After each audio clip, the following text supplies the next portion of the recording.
Welcome back, everyone. And of course, Ruud Nistelrooy's time at Manchester United is officially over. He helped us in a difficult period, if I might say so myself. And we won 3-0 against Leicester City.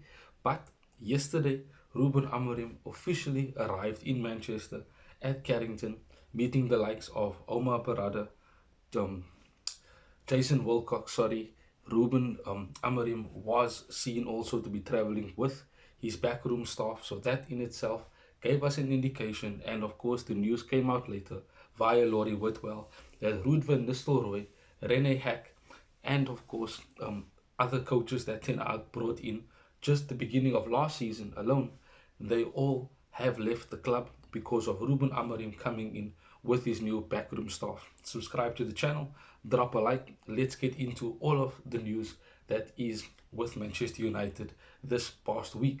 So, first of all, I would like to speak about the game against Leicester City, which in itself was a good game for us because of the clean sheet, because of the goals. But the entire game as a whole was not that good to watch. It was kind of boring, it was flat. And even though we scored two goals, in the first half and we were quite in control in various moments in the game, we certainly needed to do a bit more, show a bit more flair, a bit of more confidence, and entertainment. It only happened after Garnacho scored the third goal, and then you could see there was a bit of more confidence in our play.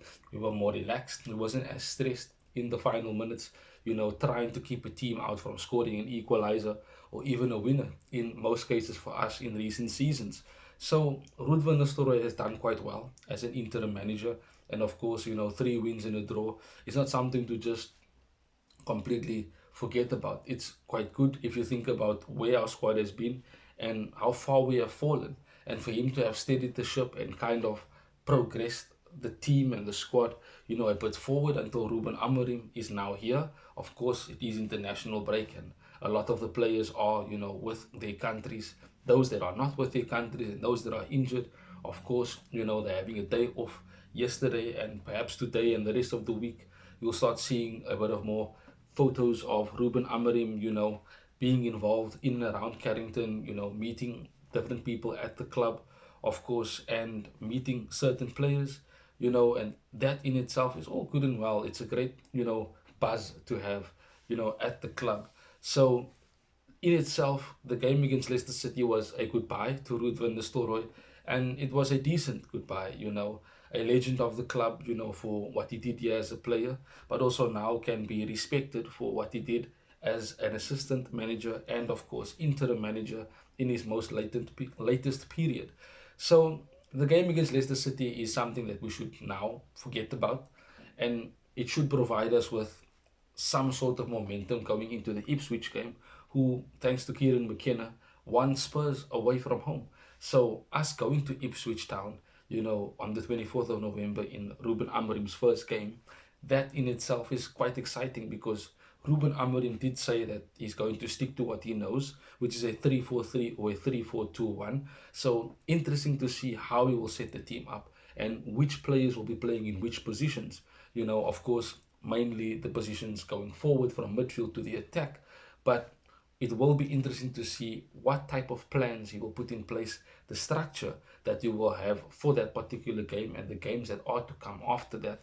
So Ruben Amorim has a bit of time, but in terms of reports, he cannot officially start his work yet as he's still waiting for a work permit, which I think will be sorted quite quickly, with Ineos showing their credentials, at sorting out these type of admin things quite quickly. So I think quite soon we will hear that Ruben Amorim is okay to work, and start officially as Manchester United's head coach.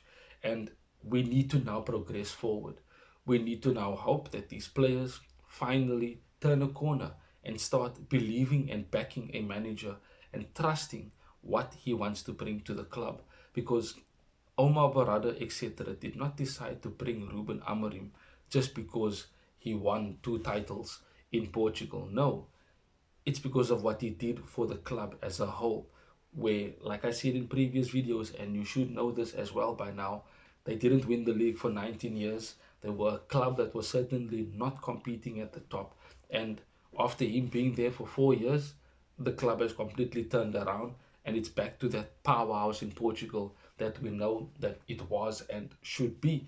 And that is one of the reasons, or the main reasons, why Omar Baradotim have decided on bringing Ruben Amorim, because of his ability to build a club from, shall I say, nothing, working on shoestrings and basically elevating and progressing a club forward, progressing the players in the squad and improving them to a point where they can start competing at the highest level and competing for top honors. So it's an exciting time ahead for Manchester United, and I am excited about the Ruben Amorim era that has officially started, and it certainly will bring change. But we need to be patient, and we need to allow time for Ruben Amorim to put in the foundations that will breed the success that we want at Manchester United. And I'm not one to really talk about tactics all the time, but we need to start getting to a point where we are winning games regardless of whatever the tactics might be. We need to be consistent in that if we want to start closing the gap on the likes of Arsenal, which is closest in terms of the goal that we want to reach. Of course, Liverpool and City, which are the bars that have been set for us in recent years. So the new era has officially started. As I said, I'm excited for it. Let me know in the comment section what you think about Ruben Amorim and his era that has officially begun. And of course, what you think about the team and who he might put into his starting 11 come that game against Ipswich Town. Have a wonderful week further till we see each other again soon, Red Devils. Bye bye. Thanks for watching. If you want more content on Manchester United, like, share, and subscribe.